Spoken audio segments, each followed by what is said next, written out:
Excelsior news में आप सभी का स्वागत है। मैं हूं रितेश गुप्ता। दर्शकों, जैसे कि हम सब जानते हैं कि चुनाव संपन्न हो चुके हैं और कल जो है काउंटिंग की जाएगी और काउंटिंग का जो है बेसब्री से हर कोई इंतजार कर रहा है। यहाँ पर जो है दावे किए जा रहे हैं कि भाजपा हुकूमत बनाएगी। इंडिया अलायंस की बात करें तो इंडिया अलायंस जो है वो भी सत्ता संभाल सकती है। इन तमाम पहलुओं पर जो है चर्चा करने के लिए मेरे साथ सीनियर लीडर हैं। कांग्रेस पार्टी की बात करें, रविंद्र शर्मा जी जो सीनियर वाइस प्रेसिडेंट है। आइए इन्हीं से सीधी बात करते हैं। सर, बहुत बहुत स्वागत है आपका। धन्यवाद जी। सर, जिस तरह से चुनावों में जो है आम जनता ने अपनी जिम्मेदारी को निभाते हुए वोट परसेंटेज को जो है और अधिक बढ़ाया, अब जो है फैसला होगा, कल काउंटिंग की जाएगी। क्या उम्मीदें हैं, क्या एक्सपेक्टेशंस लेकर चल रहे हैं? देखिए, उम्मीद तो ये है कि लोगों ने बदलाव के लिए वोट दिया है और जो बदलाव की लहर नजर आती थी 10 साल के बाद एनडीए इनकम्बेंसी है, जो वादे किए थे मोदी सरकार ने और भाजपा ने लोगों के साथ, 2 करोड़ नौकरियां, 15 लाख हर के अकाउंट में डालेंगे, महंगाई को काबू करेंगे, 35-36 रुपये में पेट्रोल डीजल देंगे, वो उसके वृक्ष सब कुछ हुआ है।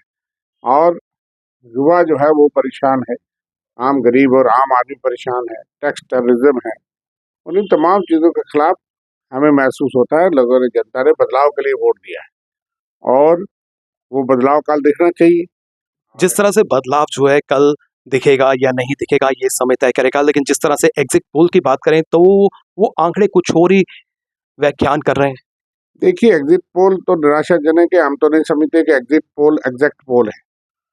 एग्जैक्ट काउंटिंग कल होगी, उसका नतीजा आएगा। और जिस तरह का वातावरण पहले ग्राउंड पे दिखता था, माहौल दिखता था, रिजल्ट वैसे ही होते थे। आजकल एग्जिट पोल कुछ अलग दिखाते हैं, ग्राउंड पे स्थिति कुछ अलग थी। जम्मू में भी दोनों सीटों पे बड़ी जबरदस्त भाजपा के खिलाफ नाराजगी थी और आपने मीडिया भी देखती है, सिविल सोसाइटी देखती है, हम लोग देखते हैं। और अगर आप कहीं मुकाबला ही ना दिखाओ, और देश में भी ऐसा ही था, तो फिर लोग अचंभे में हैं, लोग नाराज हैं, लोग हैरान हैं कि ग्राउंड में लोगों की नाराजगी दिखती थी।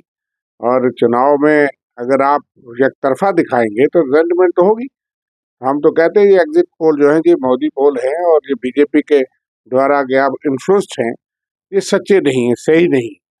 और सही जो है वो कल आने चाहिए, हमारी उम्मीद है। देखिए, मुकाबला होता है, लेकिन आप एक तरफ ही बता दें, ऐसा तो वातावरण देश में कहीं दिखा नहीं। साउथ में बीजेपी कहीं थी नहीं।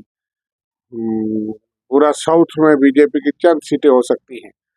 नॉर्थ में भी बड़ी जबरदस्त, पंजाब, हरियाणा, यूपी, दिल्ली, आप जिस तरह का वातावरण हिमाचल, जम्मू कश्मीर देख रहे थे, उससे तो ऐसा नहीं लगता था कि वन साइडेड चुनाव होंगे जैसे एग्जिट पोल दिखा रहे हैं।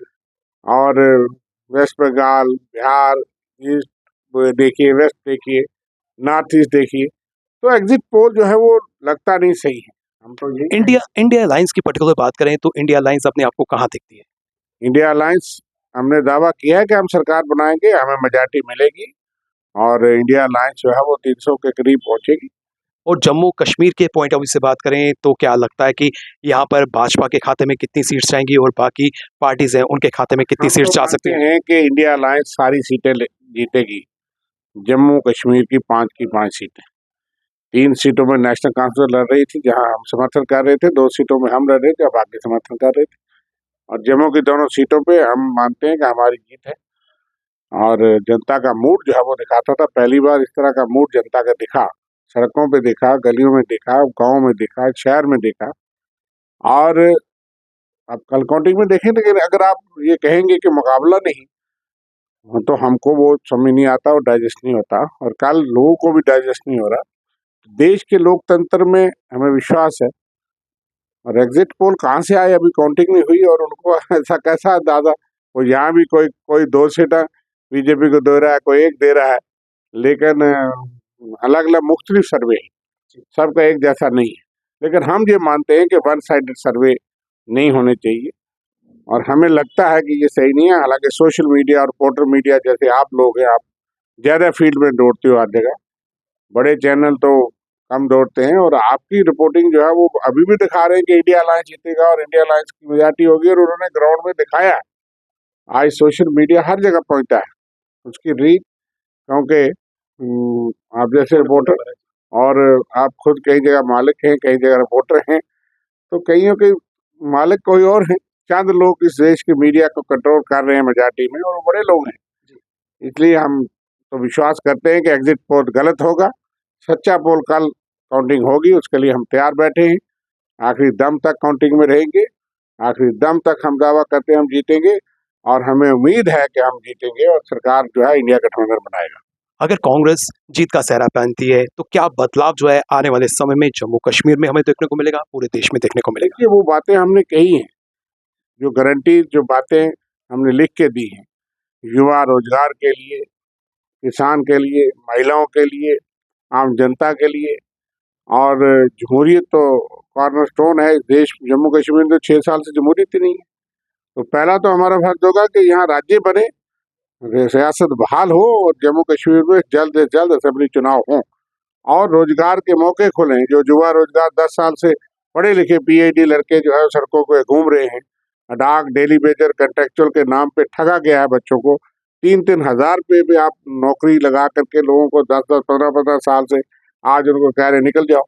ये कौन सा तरीका है? कोई 3,000 पे नौकरी करता है, स्वच्छ भारत मिशन में 100 रुपये के ऊपर एक बंदे लगाए हैं, कोई 10,000 रुपये 15-15, 20-20 साल से लगे। उनका साथ वादा था कि आप कुछ अरसे के बाद आपकी परफॉर्मेंस पे आपको पक्का किया जाएगा। नहीं तो कौन आदमी आज मजदूरी करता है, 500 रुपया लेता है, और आप किसी आदमी को पढ़े लिखे BA MA को 100 रुपया देते हो पाटे, तो उनके साथ इंसाफ होगा। हम ये सियासत में आएंगे, देश में आएंगे, यहाँ भी आएंगे, ये तो रियासती गवर्नमेंट का काम है, लेकिन युवा के साथ, किसान के साथ, महिला के साथ, मजदूर के साथ इंसाफ होगा, और हर वर्ग के साथ इंसाफ होगा। ये राहुल गांधी जी का, कांग्रेस पार्टी का, खड़गे साहब का एक कमिटमेंट है, और हम उस पर वचनबद्ध है, किसानों के साथ खास करके। तो इसलिए एक अच्छा वातावरण, और खास करके जमहूरी माहौल होगा, नफरत का माहौल नहीं होगा, विभाजन से वोट नहीं मांगे जाएंगे। हिंदू, मुस्लिम, सिख, ईसाई पहले भी यहाँ इकट्ठे रहते थे, लेकिन पिछले 10 साल से लगता है कि हमारे सारी चीजें अलग अलग। प्रयास करेंगे लोगों की सेवा करने। बहुत बहुत शुक्रिया सर, आपने हमें समय दिया, और ये वक्त तय करेगा कि जीत का सेहरा कौन पहनता है, क्योंकि चुनाव हो चुके हैं, वोटर्स ने जो है अपना फैसला दे दिया है। अब काउंटिंग जो है कल यानी कि 4 जून को होगी, और 4 जून को ही फैसला हो जाएगा कि अगला प्रधानमंत्री कौन होगा। फिलहाल नितिन कनोत्रा और मुझे यानी कि रितेश गुप्ता को दीजिए इजाजत, और आप देखते रहे एक्सेलशियर न्यूज।